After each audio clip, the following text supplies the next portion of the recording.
નમસ્કાર, આપ જોઈ રહ્યા છો નેશન પ્લસ ન્યૂઝ. હું છું આપની સાથે હિતલ વગર. છોટાઉદેપુરમાં હત્યારા પિતા અને બે પુત્રોને અદાલતે આજીવન કેદની સજા કરી છે.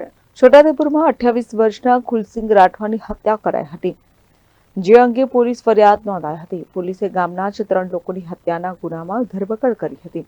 આરોપી જેઠિયા રાઠવા અને તેના પુત્ર નેવસિંહ તેમજ વિઠ્ઠલ રાઠવાએ ભેગા મળી તીક્ષ્ણ હથિયાર વડે હત્યા કરી હતી.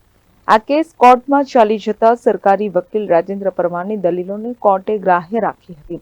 કોર્ટે બાપ બેટાને દોષિત ઠેરવી આજીવન કેદની સજાનો ચુકાદો આપ્યો હતો.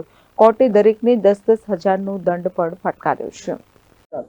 તારીખ 19/11/18 ના રોજ આ કામના મરણ જનાર કુલસિંહભાઈને તેઓના જ ગામના જેઠિયાભાઈ ભાવલાભાઈ તથા નેવસિંહભાઈ જેઠિયાભાઈ નાઓ સાંજે પોતાના ઘરે તેઓના ઘરેથી લઈ ગયા હતા અને બૈરીને અદાવત રાખી તેઓનું ખૂન કરેલું, જેની તપાસ કરતા બીજા એક આરોપી નામ વિઠ્ઠલભાઈનું નામ ખુલતા તેઓ ત્રણેય વિરુદ્ધ છોટાઉદેપુરની કોર્ટની અંદર ચાર્જશીટ કરેલું. જે કેસ ચાલી જતા ડિસ્ટ્રિક્ટ જજ શ્રી પરાસર સાહેબ દ્વારા ત્રણ આરોપીઓને આજીવન કેદની સજા તથા દંડનો હુકમ કરેલો છે. હાલના સમયમાં જોતા બૈરાઓને અદાવત રાખી અવારનવાર ખૂનો થતા રહે છે, તેના માટે એક દાખલારૂપ હાલનો ચુકાદો છે.